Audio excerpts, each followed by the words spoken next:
Oi, gente, tudo bem com vocês? Por aqui tá tudo ótimo, no ar, mais um Não Pira e Respira, diretamente aqui da sua Jovem Pan News Fortaleza, no programa Pan News em Revista, primeira edição, e hoje com a participação especial do neurocirurgião Guilherme Lepski, e a gente vai falar hoje sobre o AVC, um assunto que nos últimos dias aí teve bastante em pauta, inclusive um dos atores aí da Globo, né, que é o Tom Veiga, ele faleceu vítima de um aneurisma, né, de um AVC. Eu vou perguntar já pro Lepski se tem diferença, né, a questão do aneurisma e do AVC, mas a gente promete nesse programa tentar explicar de que forma, né, esse problema acontece no cérebro. Muito obrigada pela tua presença mais uma vez aqui, Lepski. Oi, Patrícia, muito obrigado você pelo convite, é um grande prazer contribuir com o seu programa. Bom, a primeira pergunta é essa, tem alguma diferença, o que eu falo? Falo AVC, eu falo aneurisma, são duas coisas diferentes, uma coisa atrai a outra, explica pra gente. Vamos botar ordem nessa confusão aí. Vamos botar. A médico adora abreviação, né? Então, AVC a gente chama acidente vascular cerebral, tá? Ele pode ser de causa isquêmica ou hemorrágica. O que é isso daí? O AVC de causa isquêmica é aqui, ó, mostrei para vocês nessa figurinha aqui atrás de mim, olha. Uma artériazinha entope no cérebro e uma área do cérebro, que é essa área aqui escurinha, fica sem sangue. Isso é o que a gente chama acidente vascular cerebral isquêmico. Faltou sangue, isquemia. Uma outra condição é o acidente vascular cerebral hemorrágico, que significa um derramamento de sangue dentro do cérebro. É o que o povo chama derrame, que é aqui, olha, por algum motivo, um vasinho estoura e ocorre um sangramento dentro do cérebro. Então, essa é a primeira grande distinção. Você tem ideia, Patrícia, de quão frequente é o acidente vascular cerebral no mundo, assim, causa de mortes, essas coisas? Eu andei lendo aí que é uma tendência grande aí de números de casos, né? Eu queria que você falasse justamente isso pra gente. Olha só, o acidente vascular cerebral, um ou outro, é a segunda maior causa de morte no mundo, tá? Perde só para o infarto cardíaco, né? Para o infarto do coração. Então, é uma causa de morte absurda, né? A prevalência, né, tem aumentado um pouquinho, metade dos casos em países em desenvolvimento, e o Brasil, infelizmente, tem uma das maiores taxas de mortalidade por AVC. Isso tem muita relação com o tratamento da pressão alta. A pressão alta não tratada não dá sintoma nenhum, a pessoa acha que está normal, mas os vasos sanguíneos estão trabalhando com regime de alta pressão. Aí é igual um cano da Sabesp, estoura, vaza água, só que vaza sangue dentro do cérebro.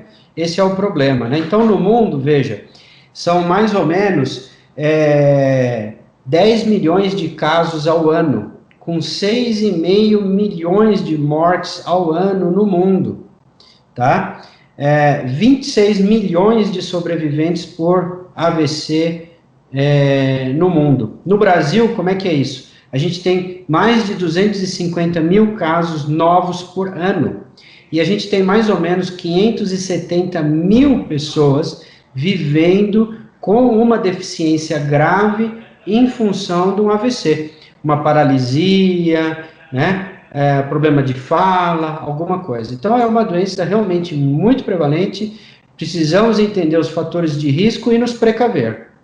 Os números são alarmantes, realmente eu pesquisei e vem ao encontro do que você está confirmando para mim, que são números graves, mas o que eu queria te perguntar agora, quais são os fatores que ocasionam esses problemas cerebrais, Lepski? Assim, como que a pessoa ela pode identificar quais são os fatores de risco, quais são os sintomas, para poder já dar aquele alerta, não, eu preciso procurar um especialista e me cuidar?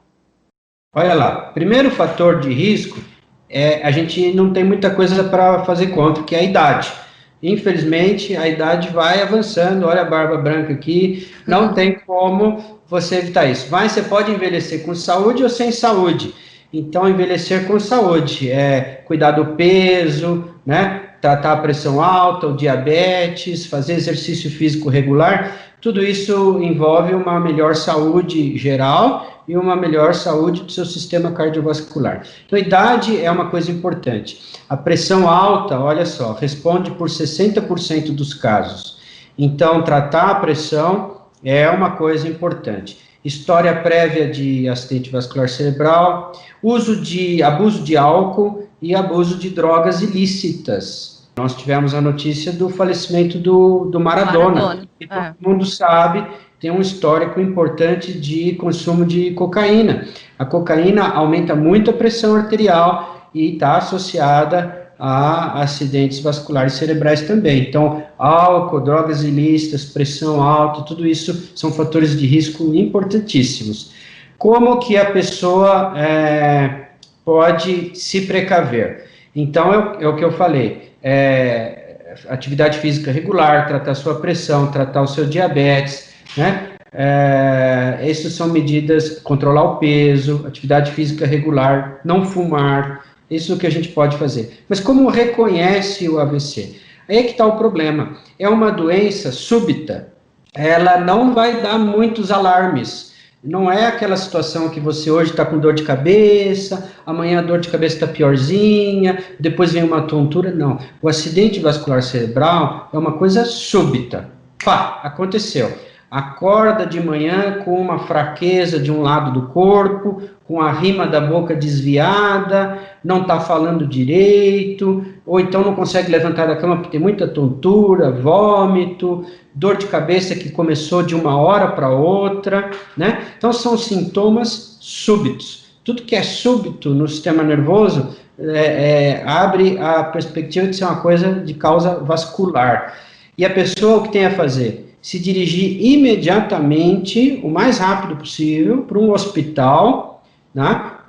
De preferência um hospital com certa infraestrutura que está habilitado para tratar de acidente vascular cerebral. Não são todos os que têm essa condição. Se você vai para um postinho de saúde, para unidade básica de saúde ou um hospital menor, o médico lá não vai ter condições de investigar rapidamente e de tomar as decisões corretas na hora correta para salvar o seu cérebro. Isso é importante frisar. Agora, Lepski, é mito ou verdade que esses acidentes vasculares cerebrais nos jovens, eles são mais radicais do que nos idosos? Aí eu queria que você me explicasse se isso é mito ou se é verdade, porque em muitos casos, quando um jovem sofre um AVC, costuma ser fatal. Então eu queria entender isso. Olha, Patrícia, isso é verdade, sim. O que acontece é que se a pessoa já tem mais idade e tem lá nos seus vasos pequenas placas de ateroma causando um pouquinho de obstrução do sangue, o cérebro, assim como o coração, tem mais tempo de se adaptar a essa condição. Então, acabam aparecendo algumas comunicações entre os vasos ali do cérebro que podem, de certa forma, proteger o cérebro de um evento mais grave, mais significativo. Quando isso acontece no jovem, frequentemente esses mecanismos de adaptação não estão presentes ainda e o acidente é mais grave, né?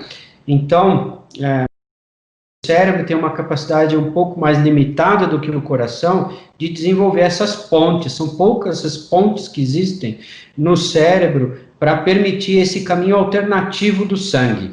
Então, o cérebro é um pouco mais grave do que o coração, quanto a isso. Agora, a área cerebral, Lepski, ela é formada por muitos vasos sanguíneos, terminações nervosas, né? É verdade que toda essa coagulação de sangue que circula na nossa cabeça, ela é até maior do que em outras partes do corpo, por exemplo? Por que na cabeça essa circulação sanguínea ela é mais elevada, efetiva? Eu queria que você explicasse isso para mim. Bom, na verdade o que acontece é assim, o cérebro recebe 1/5 do sangue que sai do coração.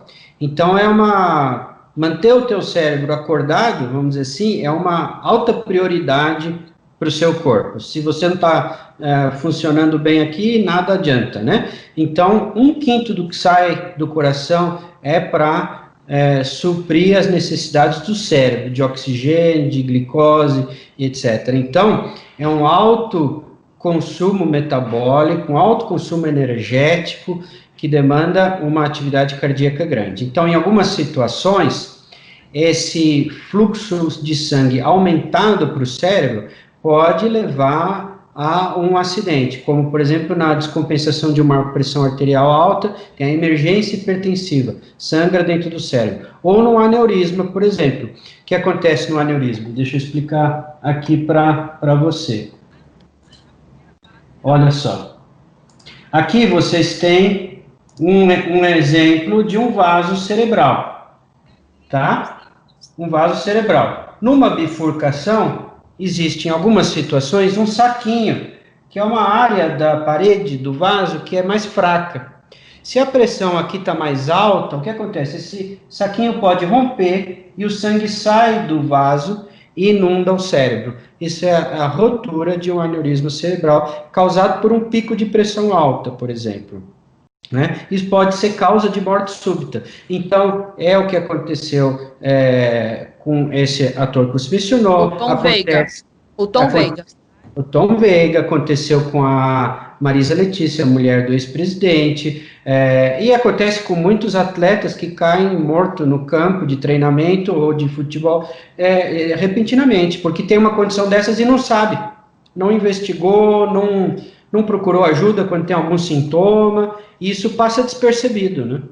Eu quero fazer duas perguntas. Eu quero saber se a questão hereditária interfere nesses fatores de risco aí de pessoas que são vítimas de um aneurisma ou de um acidente vascular cerebral, e se a questão do estresse, se o estresse ele também contribui para esse tipo de situação. Vamos lá, a influência genética. Então, tem uma certa predisposição genética, então a gente sabe que japoneses, pessoas de cor negra, sofrem mais acidente vascular cerebral do que outros grupos étnicos. Isso é uma verdade. Mas tem algumas doenças genéticas, que são, a gente chama doença genética quando é herdada de pai para filho ou de duas em duas gerações, que tem maior predisposição de aneurisma. Então, são algumas condições, doenças do tecido conectivo, etc., que não precisa entrar em detalhes, mas são algumas doenças mais raras que a chance de ter um aneurisma é maior. Nessas doenças, o médico já alerta, né, vai fazer uma investigação um pouco mais detalhada do que faz numa população normal. Mas na maioria das vezes, na grande maioria das vezes, aqui o que ocorre é um acidente incidental, não é uma causa genética, é um fator secundário a alguma condição clínica, como aterosclerose, hipertensão arterial e etc., né? Então, na maioria das vezes, não é causa genética, embora o caráter genético esteja algumas vezes presente. A segunda pergunta sua foi? Foi da questão do estresse. O estresse sempre está presente na vida de todo mundo no mundo moderno. Então, a gente aliviar o estresse, então vamos parar de trabalhar, vamos para uma ilha deserta e ficar tomando água de coco. É irreal, né? Mas o que pode fazer é desenvolver mecanismos de lidar melhor com o estresse. Então, o estresse eleva a pressão arterial. E, nesse sentido, o estresse pode, né, precipitar, pode causar, por um pico de pressão, um acidente vascular cerebral, se a pessoa já tem uma condição como essa que não sabe, né? Então, mecanismos de lidar com o estresse, não é saber o seu limite no trabalho, desenvolver pausas, ou ter o seu momento de lazer, onde você vai ficar mais tranquila, com a família, vendo um filminho, fazendo sua atividade esportiva, aproveitar as suas férias, o seu tempo de lazer, o seu tempo livre, para realmente relaxar e se desligar do trabalho, né, para que você não fique sofrendo uma carga pressórica muito alta, pressão arterial. A nossa pressão, ela faz o dia inteiro, ela faz altos e baixos, Mas o que acontece com a pessoa com nível de estresse mais alto é que a pressão fica em níveis elevados por um tempo maior. Então, a sobrecarga hidráulica no sistema cerebral acaba sendo maior. E é isso que a gente tem que prevenir com medidas de relaxamento, meditação, yoga, mindfulness, esporte, lazer e tudo mais. Cada um tem o seu limite e a gente tem que aprender a viver com os nossos limites. Né? Eu digo para os doentes, se você não aprender a lidar com o seu limite, a natureza vai te mostrar o seu limite. Só que aí a natureza tem meios mais drásticos de te convencer, como, por exemplo, um acidente cerebral grave, né? Eu até ia te perguntar isso, porque basicamente os pacientes já devem chegar até as suas mãos de uma forma que já o tratamento já é aquele tratamento um pouquinho mais complicado, né? Porque já chega com AVC ou já chega no hospital meio que já tendo que entrar por uma mesa de cirurgia. O que eu quero te perguntar é o seguinte, se existem mecanismos preventivos para se cuidar desses problemas que afetam aí o sistema cerebral, o sistema nervoso, o sistema cerebral. Sim, existe. Bem, eu recebo pacientes de todo jeito, né? Às vezes, por exemplo, recentemente, um colega médico, 30 e poucos anos, com um acidente vascular grave, que a gente teve que drenar um hematoma, tudo, se recuperou bem, vai voltar ao trabalho em breve. Mas é muito mais cômodo para a gente quando a gente recebe um paciente no consultório com um sintoma aí que é neurológico, que a gente possa diagnosticar antes de um evento vascular, que a gente possa diagnosticar de maneira eletiva. Se tem um aneurisma, a gente diagnostica de maneira eletiva, a gente pode planejar o tratamento. Ao passo que se o doente vem ao pronto-socorro com um sangramento, a gente está correndo contra o relógio. Por cada minuto conta para salvar o cérebro e as funções neurológicas da pessoa. Então é muito mais cômodo quando o doente vem com sintomas, para a gente esclarecer e ver se tem alguma coisa para fazer nesse caso. Né? E não remediar os seus sintomas e vai empurrando com a barriga até não ter mais jeito e você ser levado ao pronto-socorro. Agora, para prevenir, veja, então, importante, isso é bom a gente frisar e repetir, né? Controlar a sua pressão arterial, se você tem pressão arterial, tomando remédio, mesmo que você não tenha sintomas. É comum o paciente dizer, doutor, eu não trato minha pressão porque eu não sinto nada. E quando ela está alta, eu sinto aqui uma dorzinha de cabeça, eu sei, eu vou lá e tomo remédio. Errado. A pressão alta não dá sintomas. Se você tem uma dorzinha aqui, provavelmente ela já está muito mais alta. E aí já passou do tempo de tratar, né? Então, tratar a sua pressão alta, tratar o seu diabetes, porque causa complicação vascular também. Cuidar do seu peso, fazer atividade física regular, evitar abuso de álcool, não fumar. Se você fuma, procure tratamento para parar de fumar. Existem adesivos, existem remédios para tomar que vão diminuir a sua vontade de fumar e vão te ajudar a parar de fumar se você tem esse hábito, né? Então, essas são medidas importantes para a gente frisar para a população para prevenir acidente vascular cerebral. É comum dar em crianças, Lepski? Não, é raro. É raro dar em crianças. Quando existe o acidente vascular em criança, a gente tem que investigar uma doença genética, né, uma vasculite, uma inflamação dos vasos do cérebro, algum problema hemodinâmico, algum problema cardiovascular que tenha predisposto ao sangramento. É bem raro. E pode acontecer de um paciente não ter nenhum tipo de predisposição dessas que você citou e acontecer de ter um AVC? Sabe-se de onde pode ter surgido essa questão do acidente vascular cerebral? Sim, existem doentes em que a gente não identifica nada, né? Não é uma fração insignificante. A gente vai lá, investiga e não acha. Pode ser que sejam doenças desconhecidas, pode ser que sejam fatores de risco que a gente ainda não conhece na medicina, não é? Ou pode ser alguma condição que a gente perdeu o timing para o diagnóstico, né? Então, os sinais, vamos dizer assim, da doença desapareceram ao longo do tempo. Isso também às vezes acontece, né? O importante é a gente poder intervir naquelas pessoas em que a gente descobriu alguma coisa, né? Por exemplo, veio um doente recente tinha tido, novo, 50 anos por aí, tinha tido um AVC 20 anos atrás e veio procurar um esclarecimento. E ele estava sem tratamento específico e tinha se recuperado, um pouquinho de sequela, mas a gente identificou uma tendência à coagulação do sangue. Então, é um estado, é uma doença hematológica que favorece a formação de trombos, de coágulos, e isso que tinha causado o acidente dele 20 anos atrás e podia causar de novo. Então, a gente descobriu essa condição e vai impedir que isso ocorra novamente, né? Então, é importante essas causas que a gente identifica e sabe como tratar.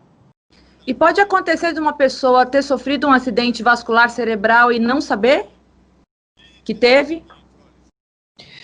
Bom, isso pode acontecer, é mais comum de acontecer em idosos, e aí a gente faz um exame de imagem e vê que a pessoa teve pequenos infartos lacunares, que a gente chama, pequenos eventozinhos, né, de menor importância, passaram despercebidos. A pessoa, é comum nessa situação vir ao consultório com uma queixa mais crônica, um probleminha de memória, um probleminha de atenção, e aí o exame de imagem mostra que a pessoa tem pequenos sofrimentos vasculares que no cômputo geral, na somatória geral, acabam acarretando uma perda de função para essa pessoa, um probleminha de memória. Então, a primeira medida é tratar para a gente impedir de acontecer novos eventos. E, em segunda linha, tentar melhorar o sintoma da pessoa. Mas o cérebro do idoso ele tem uma capacidade de regeneração muito limitada. Então, o importante é a prevenção mais do que o tratamento. Quais são os tipos de tratamento? Essa é uma pergunta. E a outra é se as sequelas, né, que podem ocorrer de um pós-AVC são graves e irreversíveis. Bom, o tratamento tem o tratamento da emergência, o tratamento preventivo. O tratamento na emergência, quando ocorre o entupimento do vaso, é a gente, nas primeiras horas desse evento, tentar desobstruir esse vaso. Então, tem técnicas para você dissolver o trombo, para você pescar esse trombo com um catéter, né, para você colocar um stent para dilatar o vaso, então diversas técnicas. Quando tem um sangramento, a gente tem que drenar o sangue e tentar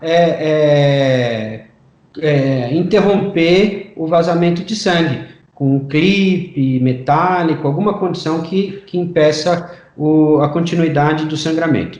Quando é mais tardio no consultório, em termos mais crônicos, aí a gente vai lançar mão de terapias para diminuir a formação de trombos, que são remédios tipo aspirina, né, ou anticoagulantes, que é tipo a varfarina, o Marevan, que é derivado de veneno de rato, né, para impedir a coagulação do sangue, para que a pessoa não forme trombos. Existem diversos remédios mais novos, com nomes complicados, mas o tratamento da fase crônica vai por aí, né, e as sequelas...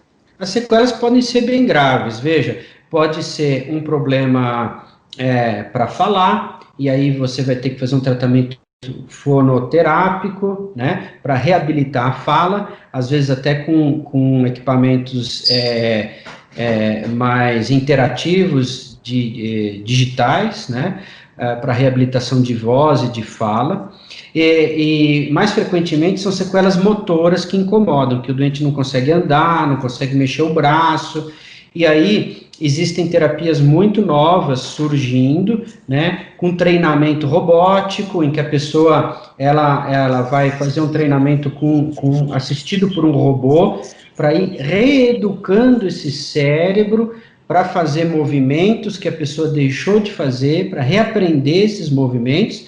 Inicialmente o robô ajuda a fazer os movimentos e depois vai se diminuindo a carga do robô, a assistência do robô, para a pessoa fazer com maior independência.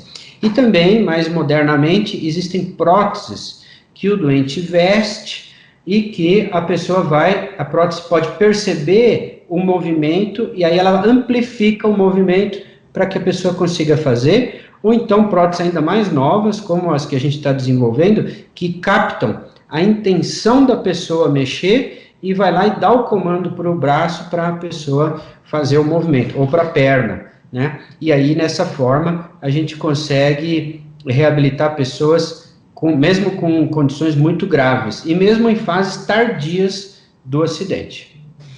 A área que é afetada do cérebro, Lepski, no caso de acidentes vasculares cerebrais mais graves, as áreas afetadas do cérebro, elas podem ser regeneradas ou não? O que foi afetado não tem mais como voltar? Muito boa questão, Patrícia. Olha, via de regra, a capacidade de regeneração do sistema nervoso é muito limitada. Então, existem pesquisas nossas para tentar, vamos dizer assim, recrutar células-tronco que existem no seu cérebro, para que essas células possam povoar a área de infarto e ajudar a reorganização desses circuitos. Isso é uma linha, mas ainda está no campo experimental, não está no campo de tratamento. O que a gente está aprendendo a fazer na prática é reeducar circuitos que sobraram. E isso está sendo uma perspectiva muito boa para doentes, mesmo em fase tardia. Isso tem sido adaptados protocolos de pesquisa com sucesso cada vez maior na prática clínica. O que isso significa?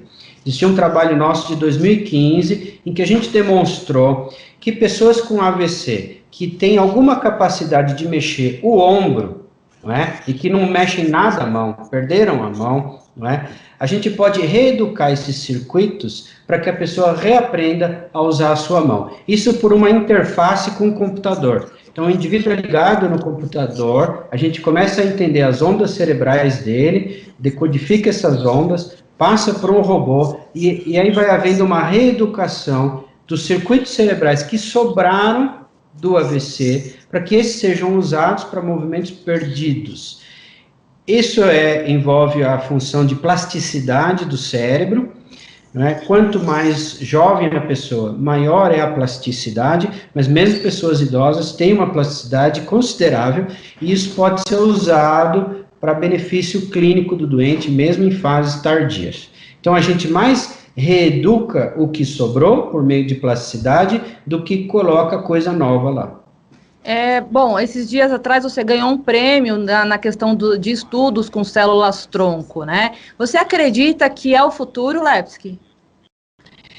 Acho sim, sem dúvida nenhuma. O Brasil deu um grande passo agora nesse ano, em março, com uma nova diretriz da Anvisa, que deu uma disciplinada nos estudos clínicos com célula-tronco. Então, isso vai abrir uma avenida aí, porque nós pesquisadores, agora eu falo como pesquisador, né, a gente estava muito preso nessa questão de célula-tronco a animais de experimentação, porque não tinha um regramento claro das medidas de segurança para pacientes. Então, agora com essa diretriz, a gente consegue se ater às boas práticas médicas, boas práticas laboratoriais, para testar essas terapias com segurança em ensaios clínicos controlados. Então, a gente acredita que vai haver um avanço importante dessas terapias no cenário clínico. O Japão é o país mais avançado nessa área, porque eles têm essas regras estabelecidas mais precocemente, e temos cooperação com eles, e eles estão fazendo terapias, produzindo tipos de células-tronco, né, com um potencial bem interessante. O futuro está não só na célula-tronco, como na combinação entre células e estímulo elétrico. Então, é o que a gente chama bioengenharia. Então, essa mistura entre tecido celular e componentes elétricos, chips, etc., vai trazer um novo avanço para a neurologia, sem dúvida nenhuma. A neurologia vai ficar muito mais complicada do que ela é hoje, ainda bem. Que bom. Lepski, eu fiz muitas perguntas, eu queria saber se você tem mais alguma coisa que possa acrescentar para quem está ouvindo a gente pelo podcast, quem vai acessar a gente no YouTube daqui a pouquinho, quem está ouvindo a gente pela rádio. Tem alguma coisa que a gente possa colocar, que eu esqueci de te perguntar ainda sobre esse assunto? Patrícia, como sempre, você exauriu a questão com perguntas brilhantes. Que bom! Acho que a gente abordou tudo. Vamos frisar só para a população a importância de se prevenir, né? Prevenir a doença é muito mais fácil do que tratar, sempre, né? Então, se atenham a essa questão dos fatores de risco, as medidas preventivas. Tenham sempre um médico como conselheiro para, caso surjam sintomas, tomarem-se as medidas no seu tempo correto, né? E dá uma dica também, né, Lepski, porque as pessoas, elas costumam se preocupar com várias partes do corpo, mas esquece de cuidar da mente, da cabeça, do cérebro, né? Então, deixar claro também que o sistema cerebral nervoso também comanda a máquina do corpo humano, né? Então, as pessoas, elas precisam também se preocupar em deixar a cuca legal, né? Ficar tudo bem aqui também. Por isso, naquele meu lema, cuidem dos seus cérebros, né? É a coisa mais importante que vocês têm. Lepski, muito obrigada pela sua entrevista, a tua participação sempre agrega aqui no nosso podcast, no nosso programa. Eu recebo muitos e-mails, sempre com várias sugestões para que você possa participar mais vezes aqui. Então, eu sei que você tem uma agenda atribulada, mas você sempre abre um espaço para poder atender aqui o pessoal da Jovem Pan e para atender aqui essa tua amiga que vos fala no Não Pira e Respira. E eu tenho certeza que a gente tem colaborado aí, contribuído com muita gente, viu? É um enorme prazer estar aqui, Patrícia, e a nossa função como médico é informar a população e ajudá-las até mesmo antes que o médico seja necessário. Eu estou fazendo meu trabalho e é um enorme prazer estar contribuindo com o seu programa. Então já fica convidado, aí daqui 15 dias você está aqui de novo, né? Com certeza. Bom, então, muito obrigada, Lepski. Semana que vem tem outro assunto envolvendo saúde mental, a participação do Dr. Guilherme Lepski, que é a cada 15 dias aqui no Não Pira e Respira. Obrigada, a gente fica por aqui, mas semana que vem tem mais. Até lá!